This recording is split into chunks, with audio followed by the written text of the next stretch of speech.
നോക്കിയ ഒരു കാലത്ത് ലോകത്തിലെ ഏറ്റവും വലിയ മൊബൈൽ ഫോൺ നിർമ്മാതാക്കളിൽ ഒന്നായിരുന്നു. 1990 മുതൽ 2000കളുടെ ആദ്യ പകുതി വരെ മൊബൈൽ ഫോണുകളുടെ വിപണിയിൽ നോക്കിയ രാജകീയമായി തിളങ്ങുകയായിരുന്നു. സിംബിയൻ ഓപ്പറേറ്റിംഗ് സിസ്റ്റം, ശക്തമായ ഹാർഡ്വെയർ, മികച്ച ബാറ്ററി ലൈഫ് തുടങ്ങിയ പ്രത്യേകതകൾ കൊണ്ട് നോക്കിയ ഉപയോഗക്കാർക്ക് പ്രിയപ്പെട്ട ബ്രാൻഡായി മാറി. പക്ഷെ 2010കളിലേക്ക് എത്തിയപ്പോൾ നോക്കിയയുടെ മൊബൈൽ ഫോണുകളുടെ വിപണിയിലെ ആധികാര്യം കുറയുകയും അപ്രത്യക്ഷമാവുകയും ചെയ്തു. 1865 റബ്ബർ, കേബിളുകൾ, വൈദ്യുതി ഉൽപ്പന്നങ്ങൾ തുടങ്ങിയവയുടെ നിർമ്മാണത്തിലൂടെ തുടക്കം കുറിച്ച ഫിൻലാൻഡ് ആസ്ഥാനമായ കമ്പനിയാണ് നോക്കിയ. 1980 കഴിഞ്ഞതോടെ ടെലികമ്മ്യൂണിക്കേഷൻ മേഖലയിലേക്ക് നോക്കിയ ശ്രദ്ധ കേന്ദ്രീകരിച്ചു. മൊബൈൽ നിർമ്മാണ രംഗത്തെ ലോകരാജാവായിരുന്നു നോക്കിയ. നോക്കിയ 1100, നോക്കിയ 3310, നോക്കിയ N സീരീസ്, നോക്കിയ E സീരീസ് തുടങ്ങിയ മോഡലുകൾ വിപണിയിൽ ഏറെ ശ്രദ്ധ നേടി.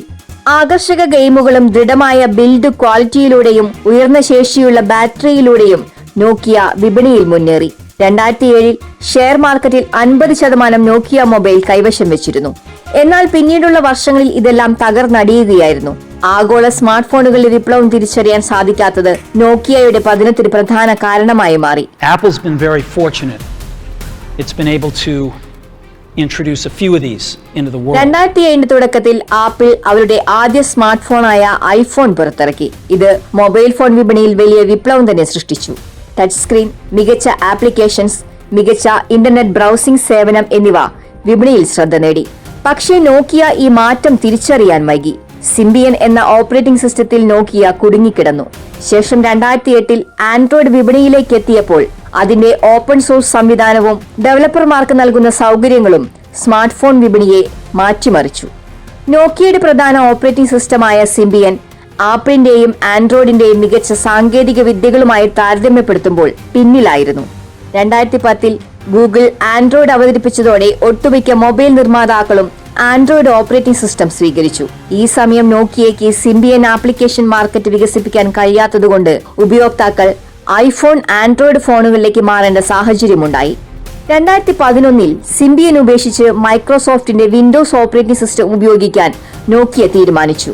എന്നാൽ പ്രതീക്ഷയെ തകിടം മറിച്ചുള്ള ആൻഡ്രോയിഡിന്റെയും iOSന്റെയും വിപണിയിലെ മുന്നേറ്റം വിൻഡോസ് ഫോൺ അത്രമേൽ പ്രശസ്തമാക്കാൻ നോക്കിയയ്ക്ക് സാധിച്ചില്ല. ഇതേസമയം ആൻഡ്രോയിഡ് ഓപ്പറേറ്റിംഗ് സിസ്റ്റവുമായി പുറത്തിറങ്ങിയ സ്മാർട്ട് ഫോണുകളിലൂടെ സാംസങ്, സോണി, മോട്ടറോള തുടങ്ങിയ കമ്പനികൾ വിപണി പിടിച്ചെടുത്തു കഴിഞ്ഞിരുന്നു.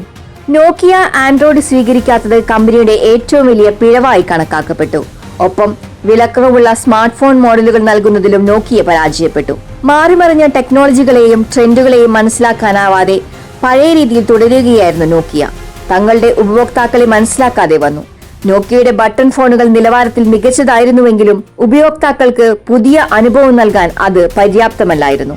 $7.2 ബില്യൺ നൽകി 2013 മൈക്രോസോഫ്റ്റ് നോക്കിയയുടെ മൊബൈൽ ഡിവിഷൻ സ്വന്തമാക്കി.